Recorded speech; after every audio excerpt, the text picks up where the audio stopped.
No worries. Hello, hello. Hey, fellas. That's an awesome. So tell us about this GI Joe. I've been watching it through all the interviews you guys have. I keep staring at that while we're talking to these. You guys, I'm staring at a little distracted. It lets you, it lets you give answers that, like. Yes, he did trick Robert into saying some. Oh, I did.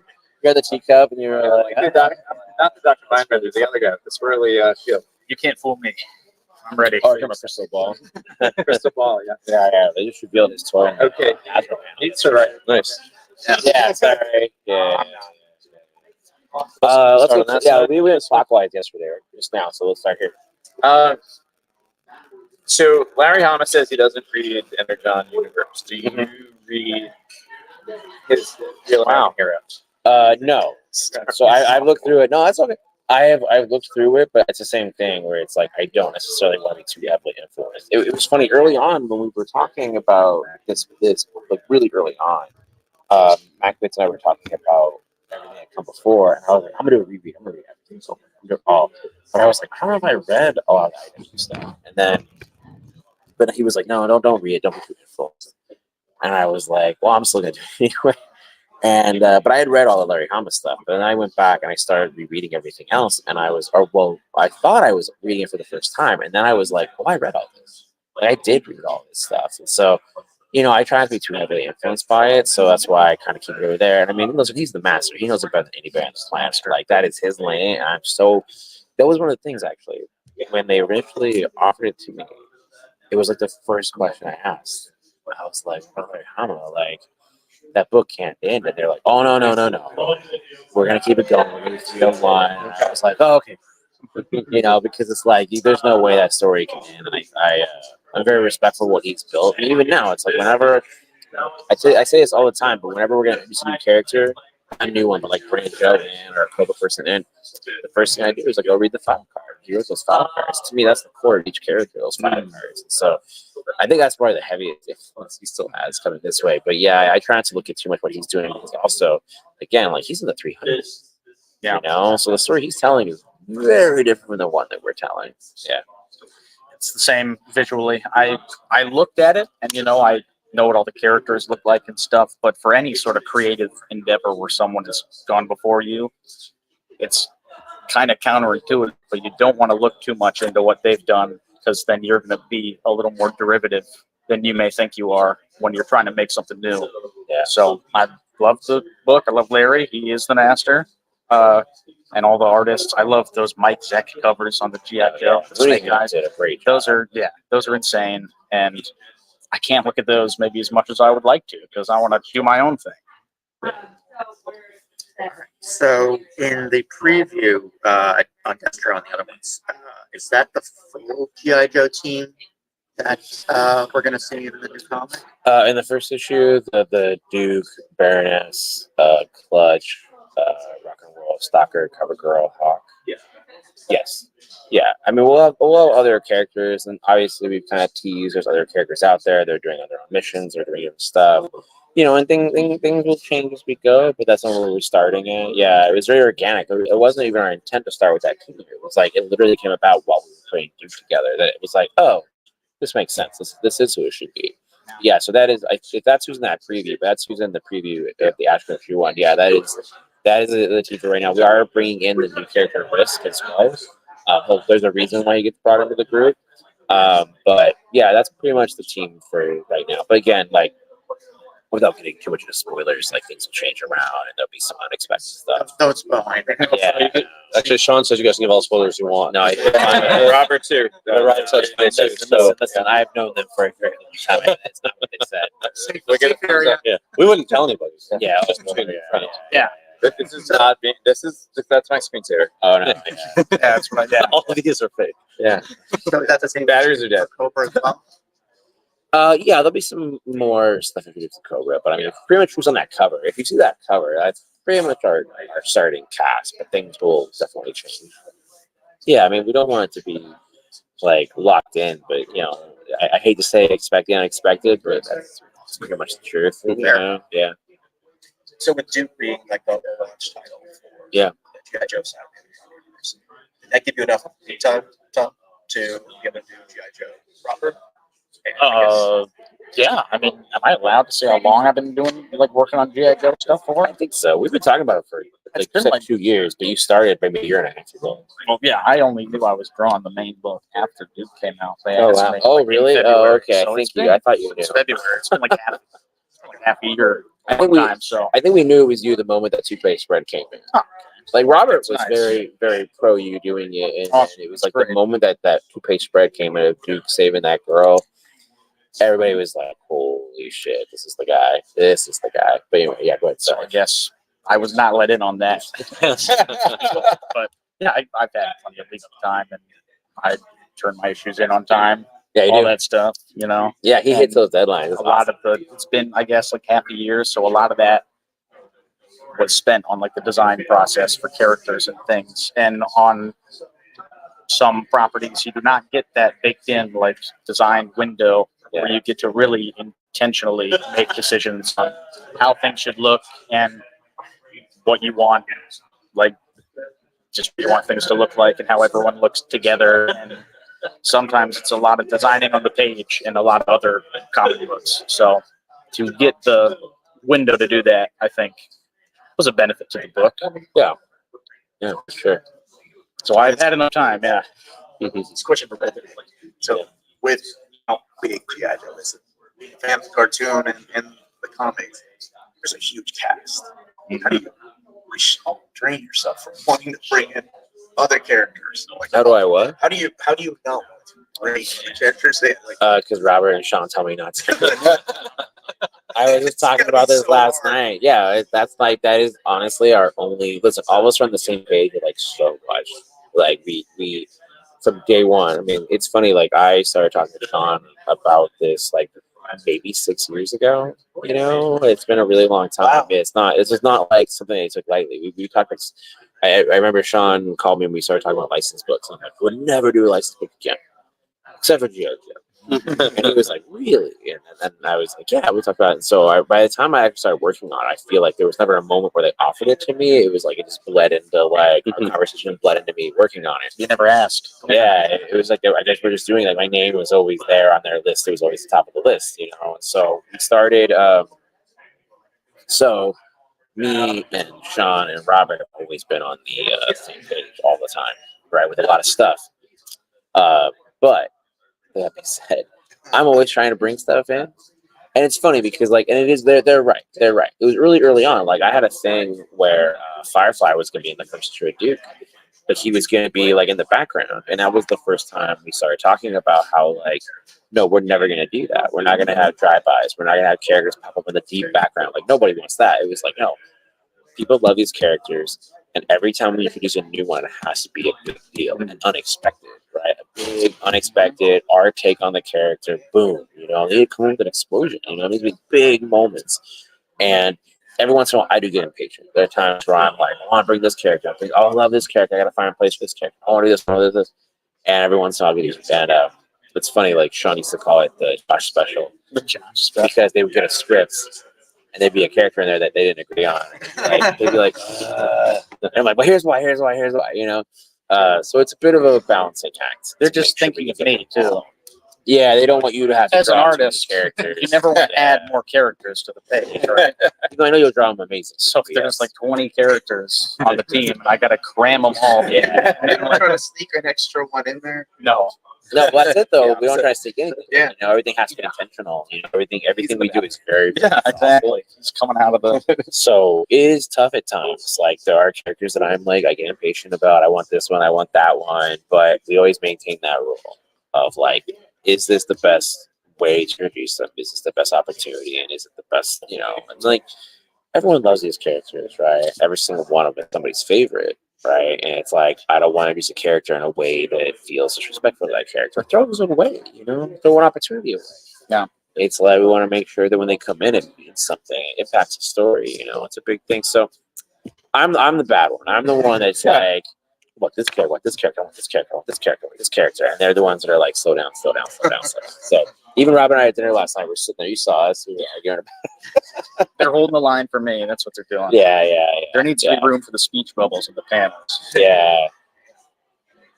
What are your guys' histories with the GI Joe property, and what do you hope to bring to to bring to the that has such a Yeah. a big Yeah. back. Well, I mean, I come from a military family, and so when I was a kid, that was definitely something I think. I was a He-Man kid at first. My dad always talked about this. He was like, "Oh man, you were obsessed with He-Man," but I think when that came on, He-Man's dope too. I think the moment that G.I. Joe came out, the cartoon, Real American Hero, I think my dad was definitely like, that was something he was like, and so he would always buy me all the toys and stuff. And so I was definitely like a G.I. Joe kid. I got the VHS tapes. My dad would record the minis. And so that's a big part of my childhood. You're talking about like 83, 87, 88. Even there are times when I go back and I look and I'm like, oh yeah, I was still getting these probably about 88, 89. I was still probably buying these toys and reading and watching the cartoons. I was still, when the movie came out, it was a huge deal, I remember getting a tape of that, and my dad recorded that off of the TV when they aired it as a mini, So I was very much a G.I. Joe kid, right? And so now, one of the we talk about this all the time. Mm-hmm. We already said it in all the other interviews. It's like one of the most rewarding parts of this project is when people come up to us during signings or anything, right? And they're just like, I was never a G.I. Joe person until I read Duke and Commander. And now they're in it. And to be able to bring in people into something we love, that's one of the best parts, right? And here's the thing: we're not reinventing it.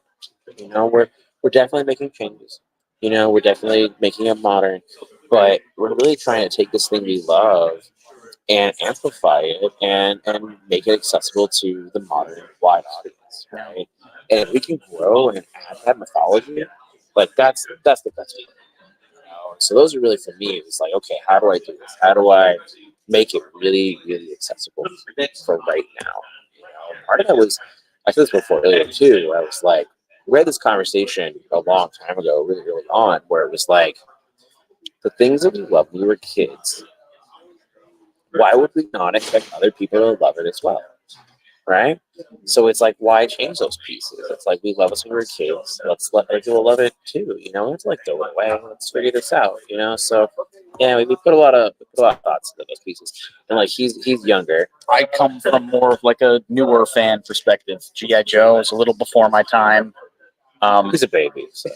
I grew up like with Batman, the animated series, and like all the Justice League cartoons in the 2000s and stuff. That was like my cartoon jam. So I know G.I. Joe, everybody knows Cobra Commander and Cobra, and the lineup of villains is iconic. And Josh is kind of approaching it, like he said, from the way things that he liked as like a kid. Why wouldn't people like that too?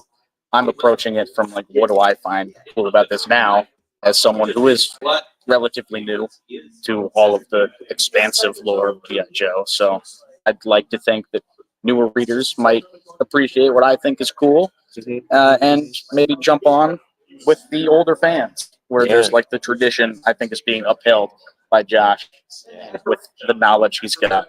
So I think it's a good team dynamic. Yeah, I think it was also good timing because right now you have the classified toys, and the classified toys are like blowing up.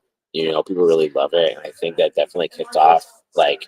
It was weird. It kicked off like a new love. It reminded people why they loved it. And so you kind of see that, and you're like, there was a place for this right now. Like it was just really great timing. I do feel like this was the moment for this. Which G.I. Joe or Cobra character can you most not wait to write and not wait to draw? Oh, it's right. It's gonna be a while before we see Shipwreck, but I have like a whole thing for Shipwreck in my head. Shipwreck might be mine too. We were talking about it's hilarious. Like I have a whole. I was talking to Robert last night. I pitched Robert my whole Shipwreck thing, and he was like, "Okay, cool." He was down with it.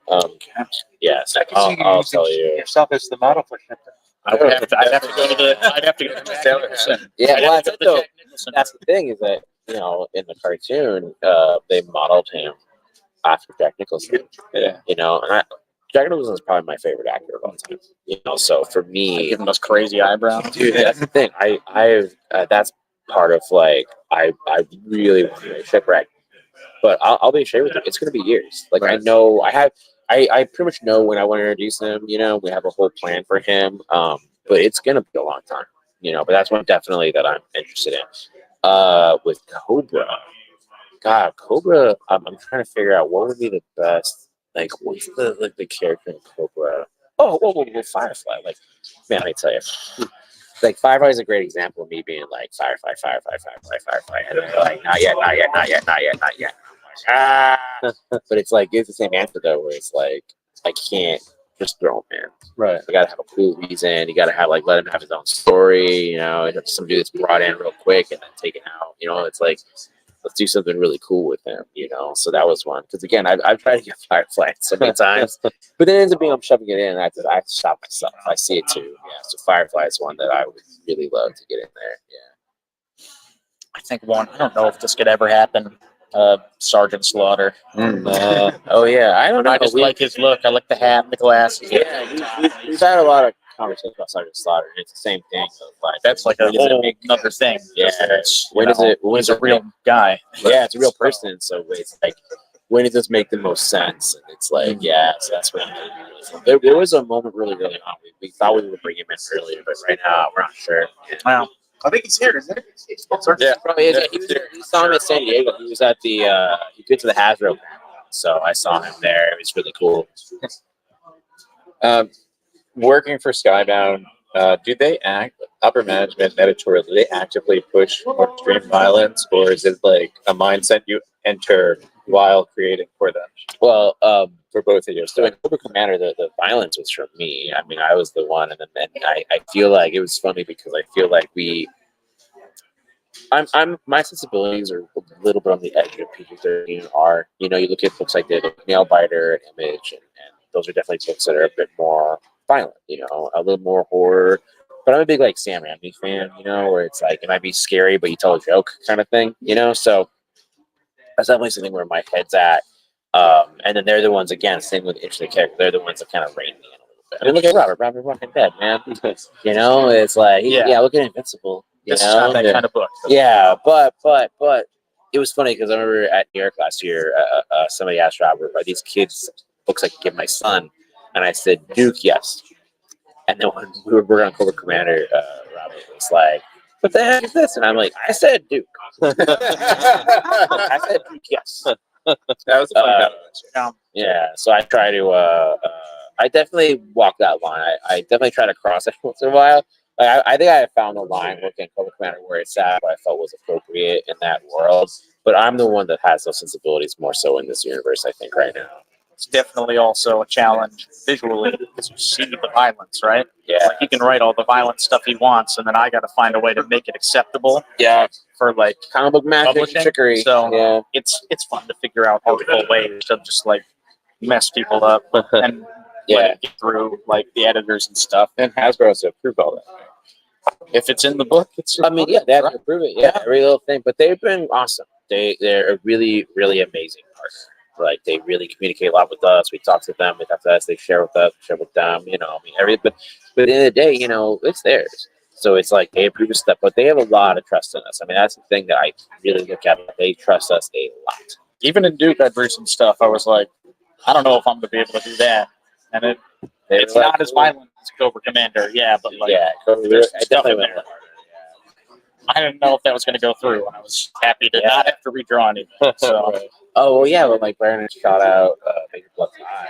it shot him right in the face. Yeah, shot him and like grazed him out. Just silhouette it out. Yeah.